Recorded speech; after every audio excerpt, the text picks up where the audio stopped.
Well, hello BookTube, hello book friends. Welcome or welcome back to my channel and another video. This is my weekly reading update for the 18th of January 2025. I think I might have cracked the writing the wrong date on everything now, maybe. We'll see. Anyway, uh, probably quite a short one this week as I've only finished one book. And have been reading another one, which will be familiar to you if you watched last week's video. So the book that I finished this week is this. It's Richard Adams' is A Nature Diary. Now, if you watched one of my earlier videos, one of the tag videos I did earlier in the week, I used Richard Adams's Watership Down as one of the answers to a prompt. And when I was getting that off the shelf, I saw this next to it, which I've had probably about 6 months or so. And I thought, I really want to read that now. And two reasons. One, it fulfills my part fulfills my aim of reading more natural history books this year. And secondly, I haven't read it yet. So great. It's wonderful. It's every page has illustrations on. So every page has some kind of illustration, and whether it be like that or just little little drawings.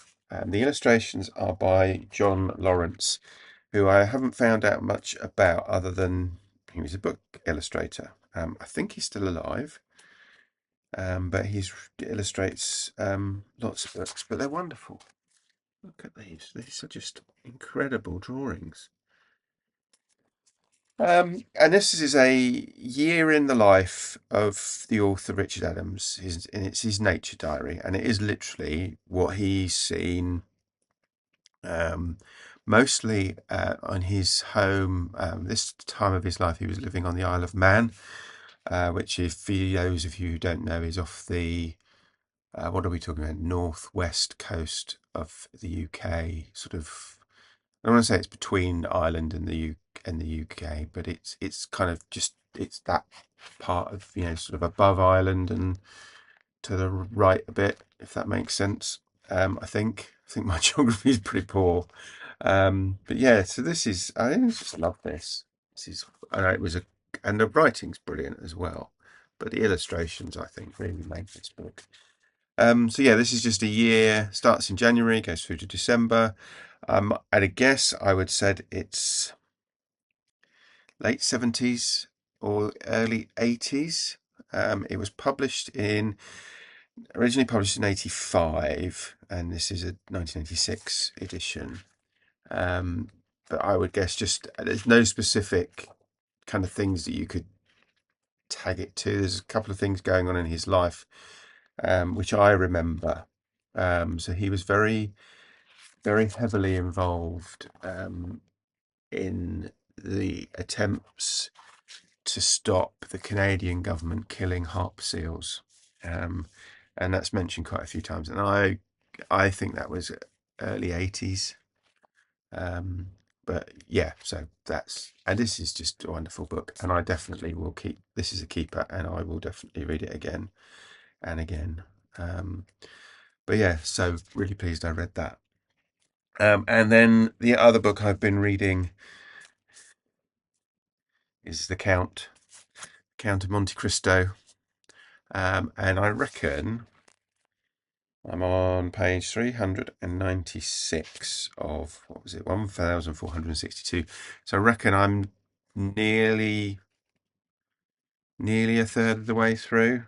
Maybe I'm about a quarter looking at that, but between a quarter and a third, I would say. So nearly a third of the way through.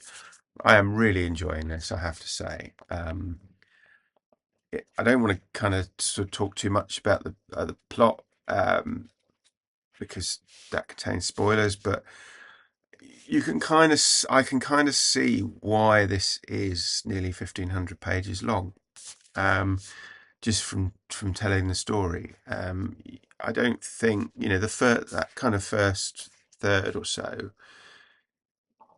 is kind of one part of the story in itself, and I don't know whether I'm guessing the rest of the book is kind of the more, not more of the same, but the rest of the story basically, obviously. And yeah, I'm really enjoying it. It's really good. I'm gonna have to stop, or I'm gonna have to put it to one side for a while.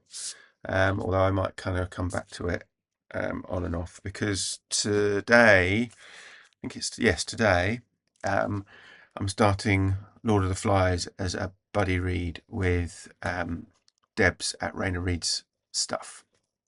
We're going to buddy read Lord of the Flies. I read this first in, I don't know, mid 80s as a signed book at a book we were assigned to read at school. Debs has never read it, although I think she said to me she was assigned it. They just couldn't make her read it, something like that. So yeah, we're starting that today, and I'm looking forward to it. I'm a bit nervous about whether it lives up to the memory I have of it. So I have a memory that is I really enjoyed it, and I hope it lives up to that memory. It's quite a short book. This is 3 books in one. So this Lord of the Flies is 182 pages. So not a big book, because it's not. I mean, it's not big, not huge writing, not small writing. Typeface rather. So yeah, looking forward to that. And that's it. That's my reading week for the week ending the 18th of January 2025. If you have been watching, thank you, and I will speak to you again soon. Take care now. Bye bye.